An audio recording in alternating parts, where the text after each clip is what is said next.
انفسی دلائل، ہمیں اپنے وجود کے اندر غور و فکر کرنے کی ضرورت ہے۔ آسمان کی طرف اگر نہیں دیکھ سکتے، تم سر نہیں اٹھا سکتے، نہ دیکھا کرو۔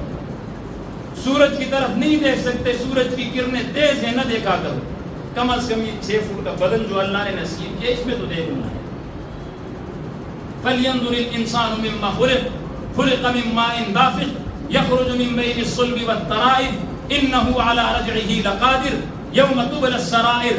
اللہ فرماتے ہیں کہ فَلْيَنْظُرِ الْإِنسَانُ مِمَّا خُلِقَ، اور تنہائی میں بیٹھ کے انسان کو کبھی یہ بھی غور و فکر کرنی چاہیے کہ مجھے اللہ نے کیسے پیدا کیا۔ باپ آدم کو اللہ نے مٹی سے پیدا کیا۔ میری اور آپ کی پیدائش بڑی عجیب ہے، بڑی عجیب پیدائش ہے۔ وہ کیسے ہے؟ اللہ پاک نے ایک گندے جو ہے نا قطرے سے، ایک گندے قطرے سے وہ ماں کی جو ہے نا رحم کے اندر جاتا ہے، وہاں پھر اس سے اللہ ایک نظام بناتا ہے، ایک عرصے تک وہ خون رہتا ہے، پھر اس سے ہڈی بنتی ہے، پھر اس پہ گوشت آتا ہے، پھر گوشت آنے کے بعد پھر اللہ پاک 4 ماہ کے بعد اس کے اندر روح ڈالتے ہیں، پھر یہ ماں کے پیٹ میں حرکت کرتے ہیں، یہ کھانے کا محتاج ہوتا ہے، وہاں اس بچے کو اللہ کھانا دیتے ہیں۔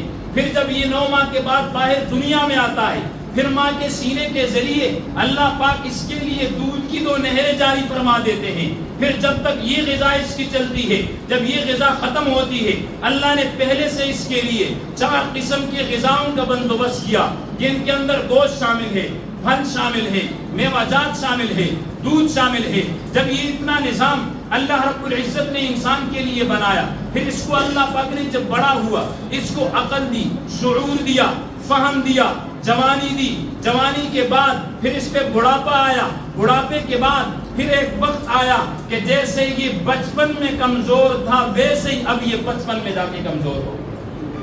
یہ قدرت کی نشانیاں ہیں جن میں ہمیں غور و فکر کرنے کی ضرورت ہے۔ اور یاد رکھیے گا، ہم نے اگر ان کے اندر غور و فکر کر لیا، ہم اپنے رب کو پہچان لیں گے، اور اپنے رب کو جب ہم پہچانیں گے، ہم دنیا کے اندر بھی کامیاب ہوں گے، آخرت کے اندر بھی کامیاب۔ پھر ہمیں کسی اور کے سامنے ہاتھ پھیلانے کی ضرورت نہیں پڑے گی، ہمیں پھر کسی اور کے سامنے جھکنے کی ضرورت نہیں پڑے گی۔ آپ صلی اللہ علیہ وسلم کا مقام آپ دیکھیں، حضرت عطاء اللہ شاہ بخاری رحمۃ اللہ علیہ بڑا بہترین جملہ انہوں نے کہا ہے، توجہ سے اس کو سنیے گا۔ وہ کہتے ہیں کہ جب میں نے جناب محمد الرسول اللہ کو دیکھا، آپ کے حسن و جمال کو دیکھا، آپ کے کمال کو دیکھا،